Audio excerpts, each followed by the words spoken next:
وأحسن منك لم تر قط عيني وأجمل منك لم تلد النساء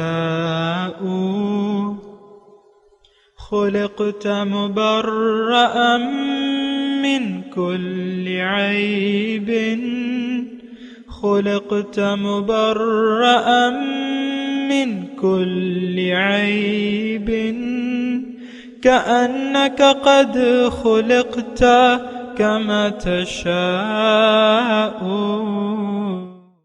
كتاب أنزلناه إليك مبارك ليدبروا آياته وليتذكر أولو الألباب۔ یہ کتاب برکت والی ہے جسے ہم نے آپ کی طرف نازل فرمایا ہے تاکہ دانش مند لوگ اس کی آیتوں میں غور و فکر کریں اور نصیحت حاصل کریں۔ اللہم صلی علی سیدنا محمد وعلی آل سیدنا محمد بعدد کل ذرۃ مئۃ الف الف مرۃ۔ سامعین و ناظرین اکرام، السلام علیکم ورحمۃ اللہ وبرکاتہ۔ سامعین اکرام، سورہ الجاثیہ آیت نمبر 20 حصہ اول۔ آج کیا موضوع، کیا ہم جدی پشتی مسلمان ہیں؟ اس کے ساتھ آج کے سبق کا آغاز کرتے ہیں۔ سب سے پہلے گزشتہ سبق کا اعادہ ہوگا۔ انہم لن یغنوا عنک من اللہ شیئا وَإِنَّ الظَّالِمِينَ بَعْضُهُمْ أَوْلِيَاءُ بَعْضٍ وَاللَّهُ وَلِيُّ الْمُتَّقِينَ۔ بے شک یہ لوگ اللہ کی جانب سے اسلام کی راہ میں پیش آمدہ مشکلات کے وقت میں وعدوں کے باوجود ہرگز آپ کے کام نہیں آئیں گے، اور بے شک ظالم لوگ دنیا میں ایک دوسرے کے ہی دوست اور مددگار ہوا کرتے ہیں، اور اللہ پرہیزگاروں کا دوست اور مددگار ہے۔ سامعین اکرام، سورہ الجاثیہ آیت نمبر 20، لفظی ترجمہ ھذا بصائر للناس، یہ بصیرت ہے لوگوں کے لیے، وہدن اور ہدایت ہے اور رحمت ہے، لقوم یوقنون، اس قوم کے لیے جو یقین کرنے والے ہیں۔ سامعین اکرام، نہایت اہم آیت ہے، اور اس کے مباحث جو ہیں اس میں پہلا جو ہے یہ قرآن جو ہے، یعنی دعوت کا طریقہ، کس طریقے سے دعوت دی جاتی ہے، نمبر 1۔ پھر ہدایت کیا ہے، اصل ہدایت کیا ہے، اور اگر کوئی رحمت کا طلبگار ہے تو اسے رحمت، اللہ تعالیٰ کی رحمت کیسے مل سکتی ہے۔ تو یہ اس کے مباحث ہیں سامعین اکرام، لیکن ہم بات شروع کرتے ہیں بصائر سے۔ بصائر کا مطلب دلیل، روشن دلیل، اور یہ جملہ جو ہے یعنی یہ بہت بنیادی جملہ ہے، کیونکہ حضور صلی اللہ علیہ وسلم کو سورہ یوسف میں اللہ تعالیٰ نے ارشاد فرمایا ہے کہ قل ھذہ سبیلی ادعو الی اللہ علی بصیرۃ انا ومن اتبعن، کہ آپ ان سے کہہ دیں کہ بھئی میرا تو مشن فقط صرف یہ ہے، یعنی دعوت کا مشن فقط صرف یہ ہے، ادعو الی اللہ، کہ میں اللہ کی طرف لوگوں کو دعوت دینے والا ہوں، لیکن کس طریقے سے؟ دلائل سے، اندھا دھن نہیں، اندھی تقلید سے نہیں، دلائل سے، روشن دلائل سے۔ اور میرا بھی یہی طریقہ ہے، اور جو میرے پیروکار ہیں ان کا بھی یہی طریقہ ہے، انا ومن اتبعن۔ سامعین اکرام دیکھیں، ہدایت اللہ تعالیٰ نے جب بھی بھجوائی ہے تو وہ بصیرت کے ذریعے، دلائل کے ذریعے قوم کو قائل کیا گیا ہے۔ اور اگر آپ دیکھیں کہ اکا دکا پیغمبروں کے علاوہ قرآن میں معجزات کے ذریعے، معجزات کی دلیل کے ذریعے سمجھانے کی کوشش نہیں ہوتی. صرف حضرت عیسیٰ علیہ السلام کی پیدائش جو ہے وہ معجزے کے طور پہ ہوئی ہے. اور اگر ہم مطالعہ کریں قرآن پاک کا تو صرف حضرت موسیٰ علیہ السلام کو اللہ تعالیٰ نے پہلے سے 2 معجزات عطا کیے تھے، وہ بھی بن مانگے. اور معجزات ہیں پیغمبروں کے، لیکن مثال کے طور پہ وہ اونٹنی کا ہے، لیکن وہ تو طلب کرنے پہ ہے، اور طلب کرنے پہ جو ہے وہ قوم پھر ہلاک ہو جاتی ہے.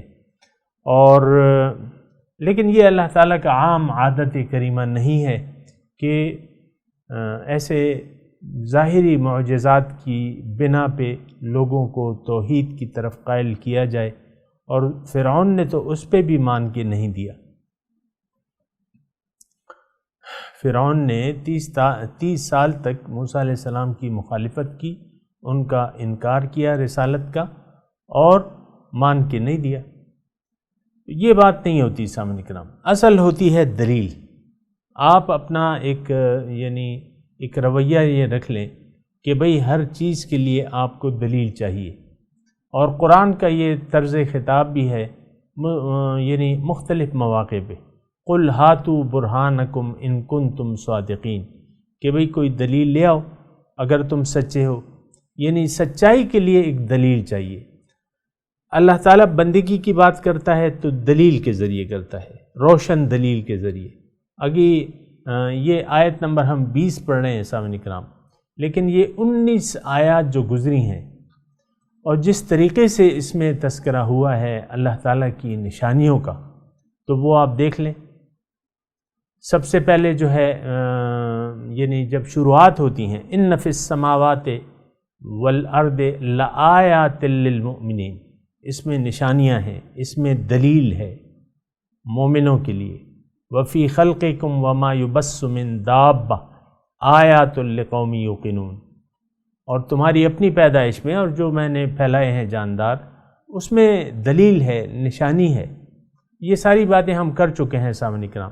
تلک آیات اللہ نتلوها علیک بالحق، یہ اللہ تعالیٰ کی نشانیاں ہیں جو آپ پر ہم تلاوت کرتے ہیں حق کے ساتھ، سچی باتیں ہیں.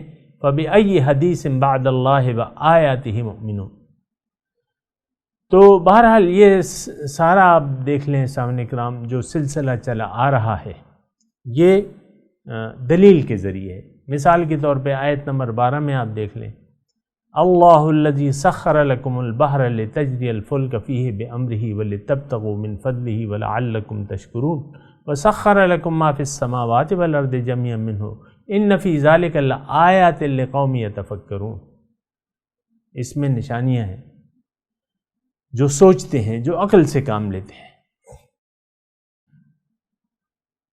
تو بہرحال آج کی جو سبق ہے ہم پڑھ رہے ہیں، ھذا بصائر للناس. دیکھیں بصیرت کی ایک ہوتی ہے بصیرت اور ایک ہوتی ہے بصارت. یہ بات قابل توجہ ہے. جو ہماری ظاہری بصارت ہے یہ ہمارے کام نہیں آتی، باطن کو یہ دیکھ نہیں سکتی اور باطن کے متعلق یہ فیصلہ نہیں کر سکتی ظاہری جو ہماری بصارت ہے.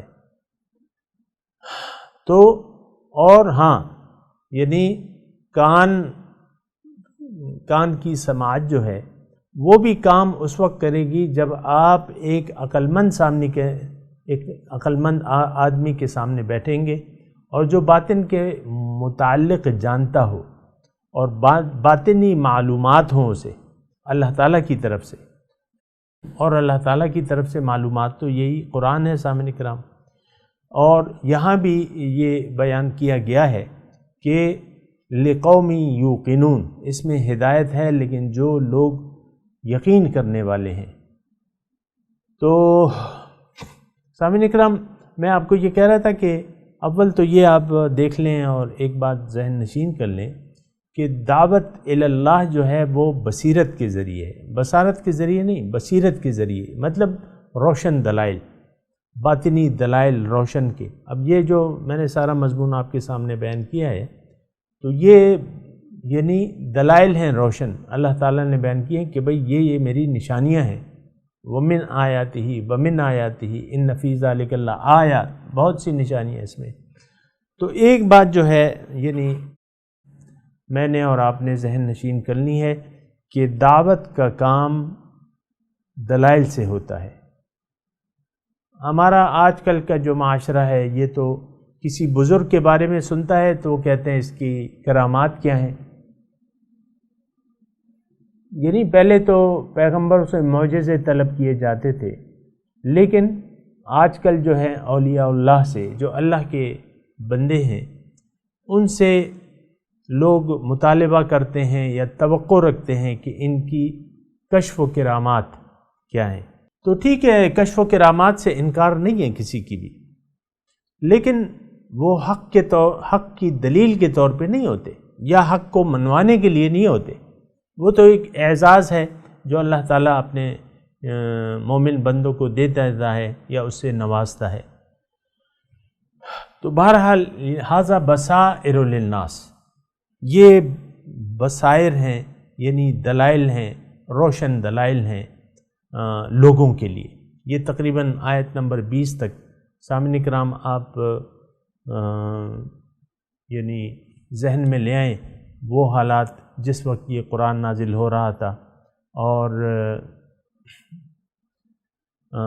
قرآن یعنی تاریکیاں تھیں، اندھیرے تھے، لوگ شرک اور کفر کی تاریکیوں میں پھنسے ہوئے تھے.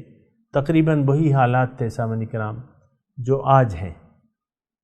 ٹھیک ہے، ان کے اعمال اور ہمارے اعمال و اخلاق میں تھوڑا فرق ہو سکتا ہے. مثال کے طور پہ وہ اپنے بیٹیوں کو زندہ گاڑ دیتے تھے یا انہوں نے اپنے طریقے بنا لیے تھے، لیکن آج جو ہے ہم بھی اپنے رسم و رواج میں پھنس گئے ہیں. دین کی سمجھ سے عام طور پہ ہم لوگ عاری ہیں. تو سامعین کرام یہ یعنی وہی تقریباً ماحول ہے.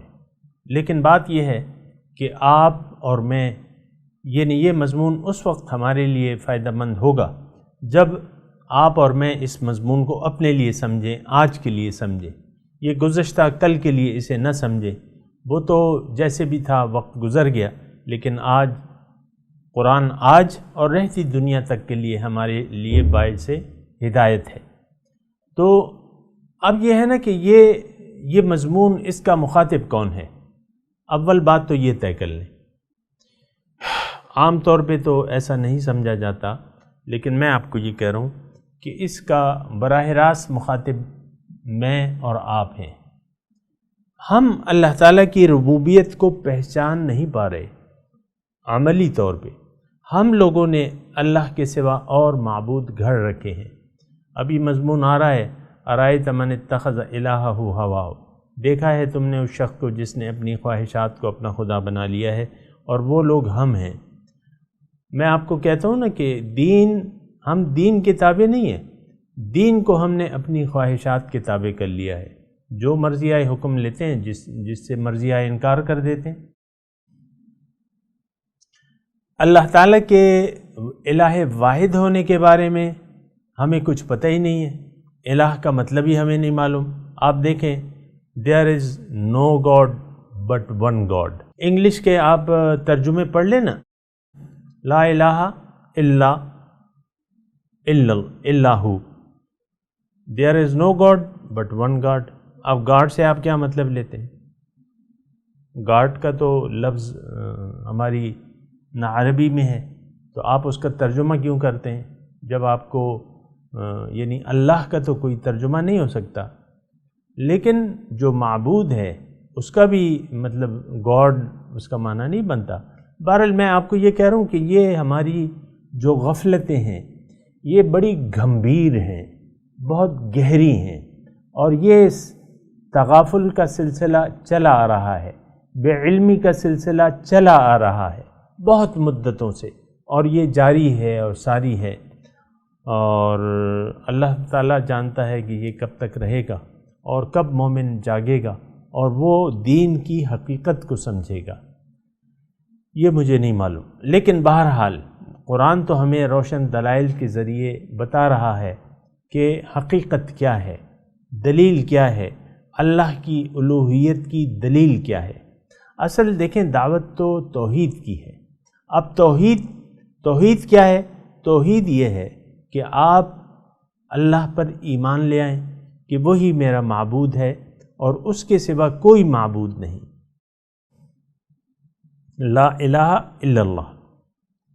اور معبود کا میں نے آپ کو مطلب بتا دیا کہ وہ ہستی جس کا کہنا مانا جائے، جس کی اطاعت کی جائے، جس کے سامنے سر جھکایا جائے، وہ ایک ہے۔ ہم تو نہ جانے کتنے ہستیوں کے سامنے سر جھکاتے ہیں۔ سب سے پہلے تو ہمارا سر جھکا ہوا ہے اپنے خواہشات نفسانی کے سامنے، اپنے نفس کے سامنے، پھر درجہ بدرجہ ہم اپنا سر جھکاتے رہتے ہیں۔ تو جھکا جب غیر کے آگے، نہ تن تیرا نہ من تیرا۔ بہرحال ھذا بصائر للناس، یہ بصیرت، یہ دلائل، روشن دلائل ہیں لوگوں کے لیے، یعنی یہ تمام مضمون جو گزر چکا ہے اس کے متعلق اللہ تعالیٰ فرما رہے ہیں۔ اچھا، اب اس میں یہ خلاصے کے طور پہ میں آپ کو بات بتاؤں کہ آپ اسلام کے متعلق اگر جاننا چاہتے ہیں تو آپ کو علمی دلائل سے کو دیکھنا ہوگا۔ سنی سنائی باتوں پہ آپ نہ جایا کریں یا اس پہ یقین نہ کیا کریں۔ ہمارے یعنی آپ دیکھیں جو تصوف میں بعض لوگ ایسے آ گئے ہیں، بہت زیادہ ملاوٹ ہو گئی ہے، شیخ صاحب نے یہ کہا ہے، شیخ صاحب نے وہ کہا ہے۔ اب ان کے پاس چاہے دلیل ہو یا نہ ہو، لوگ مان لیتے ہیں شیخ صاحب کی بات، یہ تو شیخ صاحب کہہ رہے ہیں، یہ تو پیر صاحب کہہ رہے ہیں۔ ایسی بات نہیں ہے۔ دیکھیں اللہ کے علاوہ کسی کی اطاعت نہیں ہے، یہ ایک بات جو ہے نوٹ کر لیں، نہ کسی پیر کی، نہ کسی شیخ کی، نہ کسی کی، نہ کسی کی۔ اللہ کے سوا کسی، لا طاعت المخلوق فی معصیت الخالق، اللہ کی جب نافرمانی ہو رہی ہو نا تو پھر مخلوق کی اطاعت نہیں ہے۔ اب بہت سے ہمیں رہنمائے کرام، علماء کرام، پیران اعظام، مشائخ اعظام، گدی نشین یہ مل جائیں گے جنہوں نے اپنا دین گھڑا ہوا ہے۔ میں اس کی تفصیل میں ہرگز نہیں جاتا۔ آپ شاید دیکھ رہے ہوں اور میں تو دیکھ رہا ہوں کہ اس معاملے میں بہت زیادہ ملاوٹ ہے، جال سازی ہے، لوگوں کو اپنی بندگی کی طرف پر مجبور کیا جاتا ہے کہ میں جو حکم دوں وہ تم نے ماننا ہے، میں جس طرح میں کہوں بیٹھو تو بیٹھ جاؤ، اٹھو تو اٹھ جاؤ۔ یہ غلط بات ہے سامنے کرام۔ وہ ایک الگ بات ہے کہ اگر آپ کا مرشد صحیح ہے تو آپ کو جب تک شریعت کی خلاف ورزی نہیں ہوتی اس کی اطاعت، سچے پیر کی اطاعت آپ پر لازم ہے جب تک شریعت کی خلاف ورزی نہیں ہوتی۔ لیکن پیر کوئی خدا نہیں ہوتا سامنے کرام، پیر معبود نہیں ہوتا، یہ بات اچھے طریقے سے نوٹ کر لے۔ ہم تو جہالت کی تاریکیوں میں ہیں اور ہم ہر بات کو ماننے کے لیے تیار ہو جاتے ہیں۔ اندھی عقیدت اسے کہتے ہیں۔ اندھی عقیدت قرآن نے اس سے منع کیا ہے۔ اللہ تعالیٰ نے اپنے بندوں کی جو صفت بیان کی ہے وہ یہ ہے کہ اذا ذکروا بآیات ربہم لم یخروا علیہا صما وعمیانا، جن پر یہ وہ لوگ ہیں میرے بندے جن پہ رحمان کی آیات تلاوت کی جاتی ہیں، اس پہ وہ اندھے بہرے ہو کے نہیں پڑھتے۔ جبھی تو اللہ تعالیٰ آپ فرما رہے یعنی آپ نے دیکھا جو اس سے قبل مضمون گزر چکا ہے، لعلکم یتفکرون، تاکہ تم سوچو، لقوم یعقلون، جو عقل سے کام لیتے ہیں۔ یہ انہی جو 20 آیتیں ہم نے پڑھی ہیں اس میں یہ مضمون گزر چکا ہے۔ لقوم یوقنون، آج بھی جو آیت ہم پڑھ رہے ہیں اس میں یہی ہے کہ لقوم یوقنون، جو عقل سے جو یقین سے یقین کرنے والے لوگ ہیں۔ بہرحال بصیرت جو ہے یہ انتہائی ضروری ہے۔ خود بھی آپ دلائل سے دین کو قبول کریں۔ اگر آپ نے اندھا دھن یعنی اندھی عقیدت میں آپ نے اگر نیکی کو قبول کر لیا، آپ یعنی ایک تو وہ پائیدار نہیں ہوگی نمبر ایک، دوسرے اس کے کچھ اثرات نہیں ہوں گے، کیونکہ آپ کی تو نیت ہی کوئی صحیح نہیں بنی ہوئی۔ دین تمام اعمال کا دار و مدار نیت پہ ہے، سچی نیت پہ ہے۔ جھوٹی نیت یا گڑبڑ والی نیت تو وہ پھر غلط ہوتی ہے نا۔ صحیح نیت کے مطابق جو بھی عمل کیا جائے اس کے اثرات ہوں گے، اور اگر نیت کے بغیر کام ہو، اندھی تقلید ہو، دیکھا دیکھی ہو، یہ جو ہے یہ دین نہیں ہے سامعین کرام۔ یعنی اگر کوئی اسلام کو سمجھے بغیر اسلام قبول کر بھی لے تو اس سے کیا فائدہ؟ اسلام بس لوگ مسلمان ہیں، آؤ جی ہم بھی مسلمان ہو جاتے ہیں تو یہ تو ایک یعنی صحیح بات نہیں ہے۔ اندھی تقلید سے اللہ تعالی ہمیں منع فرماتے ہیں۔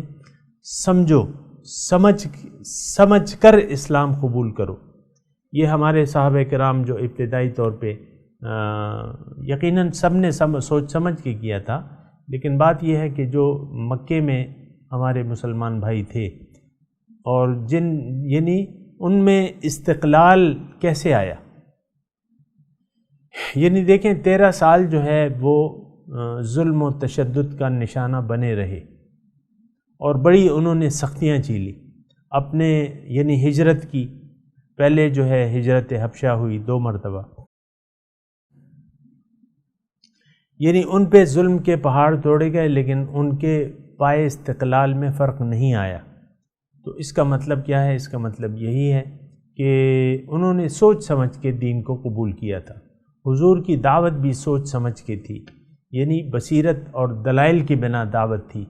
تو جس نے بھی ایمان قبول کیا ہے تو اس نے سوچ سمجھ کے اسلام قبول کیا ہے۔ مثال آپ حضرت بلال رضی اللہ تعالیٰ عنہ کی لے لیں، ہمارے آقا، کہ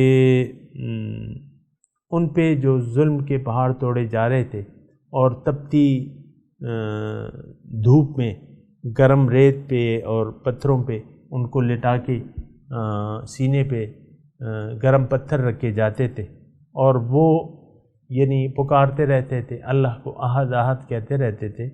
تو یہ کیوں؟ کہ ان کی سمجھ میں ایک بات آ گئی تھی، اب اس سے پھرنے کے لیے وہ تیار نہیں تھے۔ ہمارا جو ایمان ہے وہ آپ کو معلوم ہے کہ کس قیمت کا ہے۔ تھوڑی سی مفاد آ جاتا ہے دنیا کا تو ہم اپنے ایمان کو خیر آباد کہہ دیتے ہیں کہ بھئی ٹھیک ہے، پھر سے کلمہ پڑھ لیں گے، پھر سے مسلمان ہو جائیں گے۔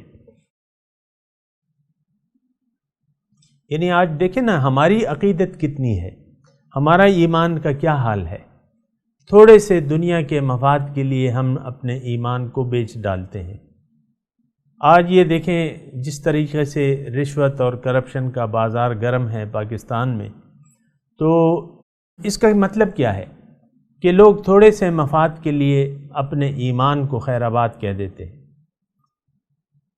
اور طرفہ تماشا یہ ہے کہ حرام کام کرتے ہیں لیکن توبہ بھی نہیں کرتے۔ ہم لوگ عام طور پہ حرام کام میں مصروف ہیں لیکن توبہ بھی نہیں کرتے، اور یہ حرام کاموں کی جو ہے یہ اس کی فہرست اتنی طویل ہے کہ آپ جو ہے یعنی گننے لگیں تو بہت ٹائم لگ جائے گا۔ حرام کام کیا ہے؟ مثال کے طور پہ شوہر کی نافرمانی حرام ہے۔ جائز معاملات میں بیوی پر شوہر کی اطاعت لازم ہے، لیکن آپ دیکھیں ایسا نہیں ہوتا، بیوی کی اپنی مرضی ہوتی ہے۔ یہ میں مثال کے طور پہ یعنی مثال دے رہا ہوں سمجھنے کے لیے، ورنہ ہمارا قومی حال تمام ایسا ہے۔ دین کی تو ہمیں قطعاً کوئی پرواہ نہیں ہے کہ اللہ کا کیا حکم ہے، رسول کا کیا طریقہ ہے۔ اکثریت مسلمانوں کی ہے اور اکثریت داڑھی منڈوں کی ہے۔ وہ مسلمان داڑھی منڈے ہیں جن کو نہ اپنے دین کا پتہ ہے، جو نہ رسول کی پیروی کے لیے تیار ہے۔ تو ایسا جو ہے یہ دین جو ہے یہ نامقبول ہوتا ہے۔ سامعین کرام، دین تو وہ ہے جو آپ سوچ سمجھ کے قبول کریں۔ ہم نے تو سوچے سمجھے بغیر ایک دین کو یعنی قبول تو نہیں کیا ہے، بہرحال ہم جدی پشتی مسلمان کہلاتے ہیں۔ ہم مسلمان کیوں ہیں؟ کیونکہ ہمارا باپ مسلمان تھا، ہمارے دادا مسلمان تھے، اس لیے ہم بھی مسلمان ہیں۔ آپ دیکھیں، شیعہ مکتبہ فکر کا لڑکا شیعہ ہوگا، بریلوی مکتبہ فکر کا لڑکا بریلوی ہوگا، اور دیوبندی مکتبہ، بھئی میرا باپ دیوبندی ہے، میرا باپ بریلی ہے، میرا باپ اہل حدیث ہے، میرا باپ شیعہ ہے، میرا باپ وہابی ہے، میں بھی وہابی ہوں۔ یعنی یہ آباء و اجداد کی تقلید ہے، یہ دین نہیں ہے۔ یہ آپ کو سوچ سمجھ کے کام کرنا ہوگا، اور دین کو سوچ سمجھ کے لینا ہوگا۔